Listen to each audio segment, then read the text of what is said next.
Zee 24 तास एक पाऊल पुढे। सर्वसामान्य ग्राहकांना बिल्डरांनी गंडवल्याची अनेक उदाहरणं तुम्ही पाहिली असतील। पुण्यातील एका बांधकाम व्यावसायिक कंपनीनं मात्र याही पुढे एक पाऊल टाकलंय। 17.5 नळी या ग्रामपंचायतीला एमनोरा टाउनशिपनं कोट्यवधींचा चुना लावलाय। गगनचुंबी इमारती, झगमगते शॉपिंग मॉल आणि चकाकते रस्ते, ही आहे पुण्यातील एमनोरा टाउनशिप। ही एमनोरा टाउनशिप ज्या ग्रामपंचायतीच्या हद्दीत आहे त्या 17.5 नळी गावाची अवस्था पहा। धुळीनं आणि खड्ड्यांनी माखलेले रस्ते, नूतनीकरणाच्या प्रतीक्षेत असलेली ग्रामपंचायतीची इमारत आणि गेली कित्येक वर्ष रखडलेली पाणी पुरवठ्याची योजना एमनोरा टाउनशिपच आहे।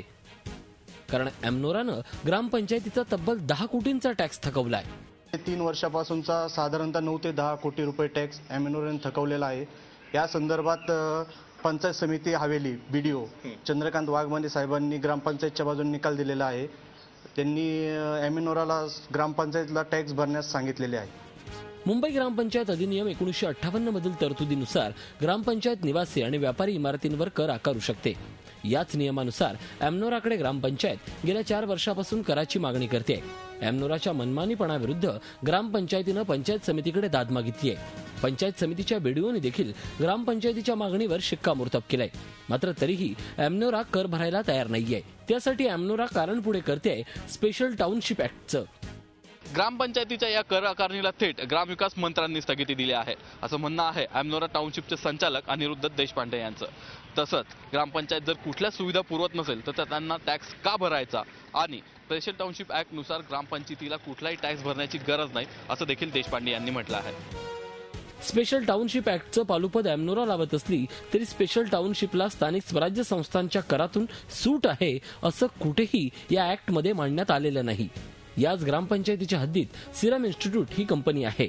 ही कंपनी तर स्पेशल इकॉनॉमिक झोन अर्थात सेज अंतर्गत स्थापन झाली आहे। तरी ही सिरम ग्रामपंचायतीला कर भरते, तोही वर्षाला 87 लाख रुपये। त्यामुळे एमनोरा पुढे करत असलेल्या स्पेशल टाउनशिपचं कारण तकलादू आहे असा ग्रामस्थांचा आरोप आहे। स्पेशल टाउनशिप ही सर्वसामान्य जनतेला सुखसुविधा चांगल्या प्रकारे मिळाव्या यासाठी शासनाने ती अंमलात आणलेली एक पॉलिसी आहे। त्या पॉलिसीचा ही टाउनशिप हे पूर्णपणे गैरफायदा घेत आहे आणि पूर्ण गावकऱ्यांना ही वेटीस धरत आहे, तर त्यांनी टॅक्स पे करावा। एमनोरा ही तब्बल 450 एकरवर पसरलेली आणि हजारो फ्लॅट असलेली टाउनशिप आहे। कोट्यावधींची किंमत असलेल्या टाउनशिपमध्ये सर्वसामान्यांना फ्लॅट घेणं शक्यच नाही।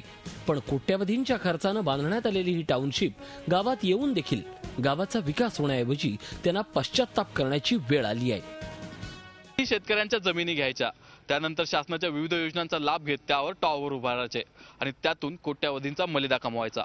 त्यानंतर मात्र ज्यावेळेस शासनाची काही देणी देण्याची वेळ येईल त्यावेळेस मात्र ठेंगा दाखवायचा। एमनोराचा हा कारभार असाच काहीचा आहे। व्हिडिओ जर्नलिस्ट नितीन सांडभोरचा, नितीन पाटोळे, झी 24 तास पुणे। झी 24 तास एक पाऊल पुढे।